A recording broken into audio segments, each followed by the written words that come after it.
LoreWarrior double feature, EXC-B2 Excalibur. Overview. Yankee Weapons introduced the Excalibur in limited production run and delivered the first models to the Starlink Defense Force in 2520. Designed to deliver long-range firepower, the Excalibur features a large grizzled Gauss rifle that extends through a dummy hand in the mech's right arm. The long rifle barrel makes the mech resemble a sword-wielding medieval knight, hence the name. Capabilities. The Excalibur is one of the fastest mechs in its weight class thanks to its powerful Ford 350XL engine, a grizzled Gauss rifle known for its accuracy and endurance, an LRM-20 rack, and an Artemis IV fire control system constitute the mech's long-range armament. Like many other mechs intended for long-range combat, the Excalibur carries a relatively small amount of armor, only 7.5 tons. This relatively light protection keeps Excaliburs out of close combat and forces them to withdraw from combat after taking a few hits. Some observers maintain the Excalibur's light armor is a serious design flaw, but Yankee Weapons counters this criticism by pointing out that the Excalibur was never intended for close combat. They further contend that the mech's MacArthur anti-missile system provides ample protection against incoming fire. The Excalibur distinguished itself then in Operation Smother during the Reunification War, though many of these units were then destroyed in the close fighting conditions common in the Amaris Civil War. Records show that units equipped with the Excalibur, when used in conjunction with other mechs, had a higher kill ratio than other SLDF heavy units. Deployment. Currently, only the Comguard and mercenary unit known as Ronda's Irregulars field operational Excaliburs. In a welcome move, however, Yankee Weapons Systems have reopened their plant on New Earth and should have the first new ones rolling off the assembly line by March in 3058. Variants. Currently, the Yankee Weapons design team is working on a new variant of the Excalibur, the model known as the C1. This variant replaces the original design's 11 standard heatsinks with 10 double models and adds 2 tons of armor, primarily to the front torso and to the arms and legs. The C1 will also replace the anti-missile system with a Defiance B3M medium laser added to the left arm. 3058 Upgrade. Overview. The Excalibur first appeared in SLDF units after Yankee Weapons introduced the mech in 2520. Designed to deliver long-range firepower, the Excalibur featured the powerful Gauss rifle extending through a false hand, appearing as a sword on the mech's right arm. The mech's resemblance to a knight led to its eventual name. Capabilities. The Excalibur is one of the fastest mechs in its weight class thanks to its powerful XL engine, a grizzled Gauss rifle, a robust and accurate weapon, an LRM-20 rack, and Artemis IV fire control system constitute its long-range armament. As a long-range fire support mech, the Excalibur only carries 7.5 tons of armor. The Excalibur's light protection keeps it out of close quarters fighting and allows the mech to withdraw after suffering several hits. Pundits argue the light armor is a serious design flaw, but Yankee Weapons counters the criticism by pointing out that close combat isn't its intended niche. They further contended the mech's anti-missile system provides ample protection against incoming missile fire. The Excalibur's performance in operations during the Reunification War proved that the mech is a valuable asset. Records showed units equipped with these, when used in conjunction with other mechs, had a higher kill ratio compared to other SLDF heavy mech units. Deployment. The Comguards field a large number of Excaliburs, and many mercenary commands, including Ronda's Irregulars, also deployed this design. After terror fell to the word of Blake, Blake's divisions received these units destined for the Comguards. Variants. Only 2 known variants, the EXC-B2 and the EXC-C1, were operational, until recently. During the Blakeists' invasion of Outreach, a new variant appeared. This configuration, known as the D1, radically departed from the original design intent. It's equipped with a RAC-5, 2 ER medium lasers, and a single-streak SRM-6. Reportedly, this variant's fire is extremely accurate and the unit works well in a level 2 force. Intel analysts believe the mech is equipped with a targeting computer and C3 improved. The mech is heavily armoured and is believed to use endo steel to carry the weight. Along with double heatsinks, it can run cool. It retains case to protect the ammunition and also mounts jump jets. Comstar lost their source of Excaliburs until mid-3067 when they inked a deal with the Combine's independent weaponry. The Comguards and the DCMS field their own variant now, known as the CS. This configuration replaced the Gauss rifle with a Lord's Light ERPPC, and it retains the LRM-20 with Artemis and 3 tons of ammunition. Complementing the long-range weapons are 4 ER medium lasers. A targeting computer supports the direct-fire weapons, and the variant uses endo steel and is protected by 13.5 tons of armor with case. 12 double heatsinks and targeting systems help control the heat generated by the EXCCS, along with triple-strength myoma. Notable mech warriors. Captain Nicole Dulles. A member of the Broadsword Legion, she pilots the Excalibur EXC-D1 during massive attacks on outreach by 2 Blakist divisions. Her command would turn on the Wolf Spiders and all but annihilate the Dragoon unit. Captain Dulles was credited with killing 4 Dragoon mechs before events spiraled out of control and into the abyss on outreach.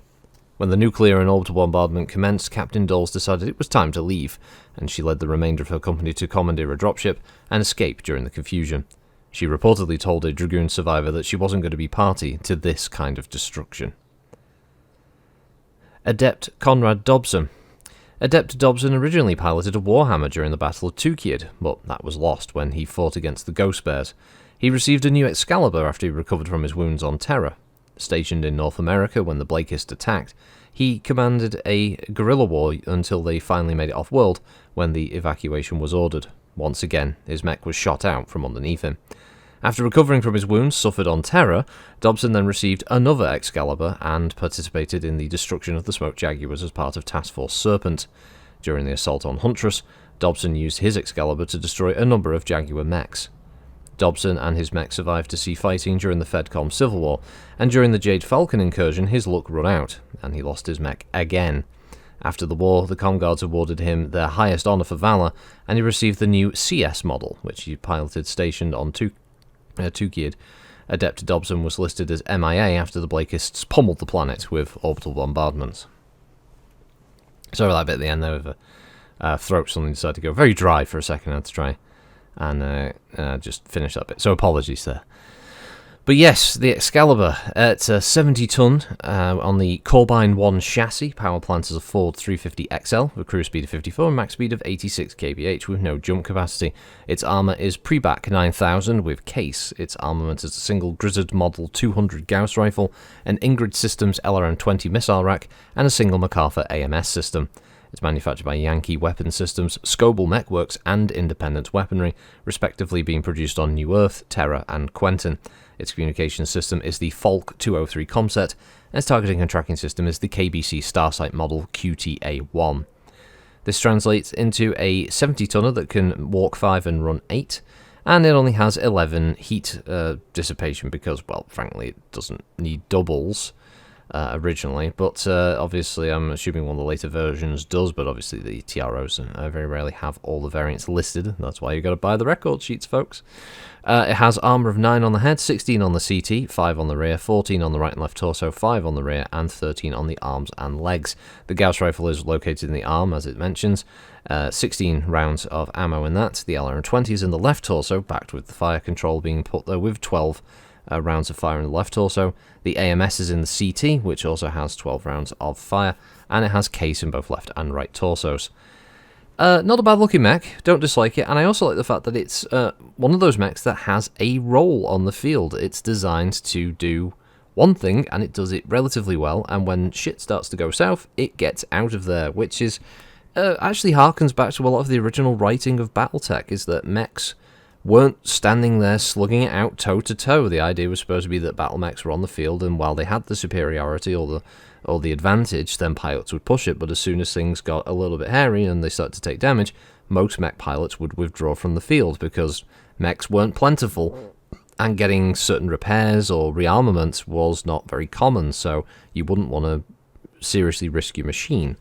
Obviously, later on, a lot of that writing just kind of turned it more into a kind of Gundam-type series where mobile suits get blown apart left, right, and centre, and new ones are always available. Battletech kind of became the same, where there was always just a new mech around the corner for any pilot that needed it.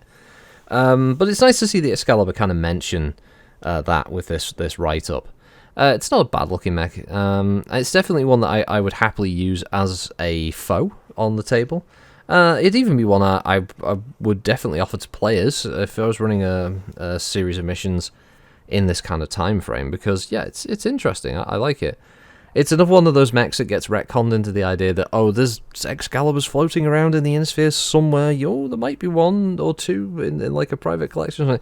You know, when they had to kind of retcon a lot of things where the SLDF were apparently taking in huge volumes of new mech designs that very few of them ever seem to apparently survive into the Succession Wars era. They were all wiped out. The plant got nuked or something like that. You know, there's always a convenient excuse. Now, for anyone who's wondering, who's like, oh, like Rocket's he's calmed down on the whole Word of Blake thing. The writing in this one isn't too egregious for the Word of Blake. It makes sense that when Terra fell, a bunch of these mechs, which, as it states, were primarily for the Com Guards, would have gone over to them. That makes sense. It's not talking about how it's an amazing thing, and like the whole write-up wasn't just about Word of Blake, so it's fine. And it also explained it had a Comstar version, so that's okay. I don't mind that. The whole the notable Mech Warriors thing is neither here nor there, and plus I'm pretty sure that Adept Conrad's thing might be a little bit out of order for the events, but whatever. Because didn't Terra fall in 3070 to Word of Blake, but he's talking about how he then goes off to fight the Smoke Jag as Task Force Servant? Nah, I don't know. Anyway, I suppose one of the other things I mentioned is the Alpha Strike one. It's again, it's a BM type. It's size 3. It has a TMM of 2, movement of 10 inches. It's counted as a skirmisher, which makes sense. A skill of 4 by default. Its damage is 3 at short range, 4 at medium range, and 4 at long range. And it has a armor of 4 and a structure of 3, so a total of 7 hits for the little squishy bugger. But yeah, definitely one of those ones that it's got a role, and I like that about mechs on the field in BattleTech, and it's doing something unique for its weight class, or at least it feels unique. I'm sure there's other 70-tonners out there that you could probably point to and go like, well, that also does a similar kind of role, but you know what I mean? It's not trying to be all things to all pilots. It's not one of those builds that's trying to appeal to players to just pick this because it's the most efficient thing. It's if you were to pick this and that was going to be your character's mech, you know very clearly what your role on the field is. You don't get into the front line. You try to avoid return fire. You position yourself to try and give your lance mates the best fire support you can without risking your own machine in return, because it's pretty squishy mech. I mean, 16 on the CT is not much armor at all, and then you know the side torsos are 14 each, so it can very quickly go internal, and that's when things can start going bad, especially when you've got all that LRM ammo sat there in the left torso. So you know it's you know one of those machines that you have to be tactical with. No, it's quite good. But I'll leave you there. Thanks for listening, as always. Hope you have a good week, and I'll catch you next time. Bye-bye.